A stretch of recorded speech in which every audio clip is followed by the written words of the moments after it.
All right, in our last video, we're going to look at a couple theories of crime, thinking about why are people deviant? Why do people behave in deviant ways? And we'll have a prelude to our discussion on inequality in the criminal justice system. All right, so what we're thinking about here is why do people commit crimes, right? Why do people behave in deviant ways? Why would people ever break the rules? There's a couple of different ways that social scientists think about the causes of crime. One of these is when we live in a community in which many people get by through following deviant behavior, or there is more deviant behavior. What is deviant becomes seen as normal. And you're going to have to bear with me. There are some terrible names in this field of criminology, basically. This is called differential association. What that means is that what do we associate with the idea of being deviant?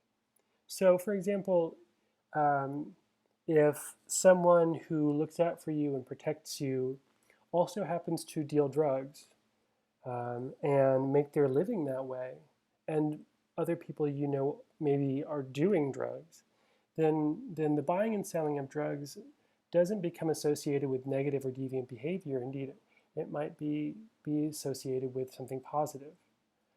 If you haven't seen the film Moonlight, there's some great examples of this in that movie. Many of the very positive figures aren't necessarily engaged in an undeviant behavior.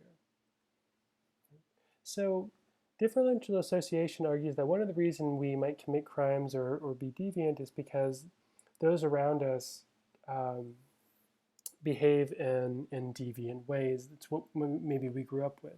So perhaps our family grew up drinking what today is considered an abnormal amount, too much.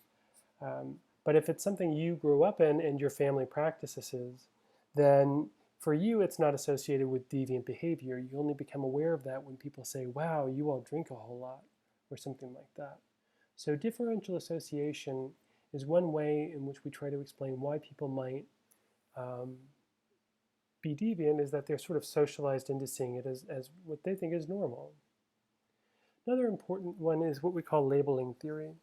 This one's a little bit more straightforward, but essentially the idea here is that if we are constantly labeled throughout our lives as being deviant, as being criminal, then perhaps we're more likely to start to see of and think of ourselves that way and to take on those behaviors. Sort of a self-fulfilling prophecy. There's a number of interesting examples of this we can think of, but for example, we know that even in kindergarten, for example, and we'll look at this in education, young black men and boys, I guess in kindergarten they would be boys, are suspended out of school at extraordinarily high rates. They are suspended and have to leave school for probably what are everyday boy behaviors, and at a much higher rate than white boys or Asian boys, for example. What these boys start to get the message of is that when they do something that it's deviant, that it's wrong, even though their friends might do the same thing, it's not labeled the same way. And so those boys might start to understand that they are seen as deviant and wrong. A broader example of this in society we see through the If They Gun Me Down campaign, which asks, which images is the media spreading of us? If this happened after Mike Brown was shot, but if they gunned me down, which image would the media put up of me? Would they put up the image of me when I graduated, or when I was chill out in the car after work? We all probably have videos or images like both of these, but for someone who's white like me, this would much more likely be the one on the right than on the left. Maybe the most difficult theory, and again, terribly named theory, is what we call strain theory. And the strain here comes from the strain or the difficulty, the frustration of barriers to achieving the American dream. And this is a uniquely American theory by Robert Merton. So what Merton argues is that, first off, Americans are uniquely materialistic in their ideas of success. That we think of riches, of a big house, a nice car, as the real ways of making it. It's not pure happiness. It isn't, I don't know, giving away stuff to the poor. It's having wealth and material success. We have whole TV shows about people with gold toilets.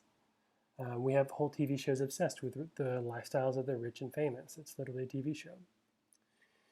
So in America, we see success, the American dream, as particularly materialistic in terms of money and wealth.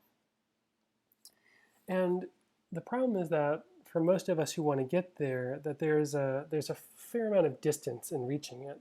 And there aren't that many legitimate ways of reaching it. There's a lot of barriers between us and reaching that wealth.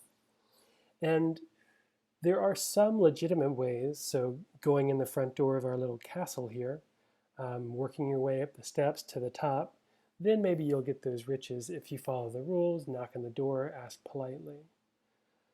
But the problem in America is that we don't necessarily always really stress the legitimate ways of achieving the American dream. We see success in itself as more important than how you got there. So while there might be some people who he calls conformists who, take the stairs, other people, which he calls innovators, find ways around those legitimate means, different ways of getting to the top that might not entirely stay within the rules or norms. So in the US, and we do have higher crime rates than other countries, it's this combination of materialistic success and not really emphasizing the importance of legal ways of getting there. And there's tons of examples of this in society. You can think of the heroic hustler image, romantic robbers like Bonnie and Clyde, how many Italian mafia movies are essentially glorifying the lifestyles of people who are criminals, who murder, who hustle people for a living. This is kind of the quintessential idea behind strain theory, that people want to make it big, they want to achieve it, and there's just not that many legitimate ways of doing it. So people find ways around it. So these are three different ways in which we can think of why people commit crime.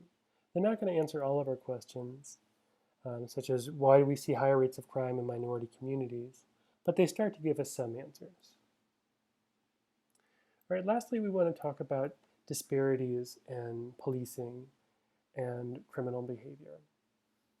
The first thing we want to make sure we make the distinction of is the difference between crime and arrests. Most of those index crimes we talked about in the first video that are indexed by the FBI, that's where that comes from. You'll notice here the source is the FBI Uniform Crime Reporting Program. Notice how high the black lines are versus the red lines. Those black lines are black arrest rates for marijuana. The red lines are white arrest rates. On the right-hand side, you see marijuana use, according to a national survey. Over those same years, we see that consistently white households used smoke marijuana, more than black households. So what we're seeing here is the difference between actual criminal behavior and arrests. Most of what people talk about when they talk about crime rates and murder rates and rates this and rates that are actually arrest rates. Part of what we want to think about is, why are arrests higher in black communities? Is it just more people doing crime there? What do the police have to do with this? What does it mean about where the police are, where they're looking? As we'll see when we watch the documentary, The 13th, police are in different places. They stop certain groups more often, and when they stop them, they arrest those groups more. Part of what we're going to be digging into here is thinking about what is the actual function of the police service and the criminal justice system more generally. What is the social function of police in our society? What is the function of the prison system? And here we might come back to that early discussion we had between manifest and latent functions. What is the obvious or stated function? You see it right there on the side of the police car. But what might be the hidden function, the unstated one? How might police serve to do things other than simply protect and to serve? This is something that we'll really dig into with the documentary The 13th and in our class discussion. Be warned, there is a lot of difficult material in this documentary, but it is making a strong, sustained argument that is worth your time and attention.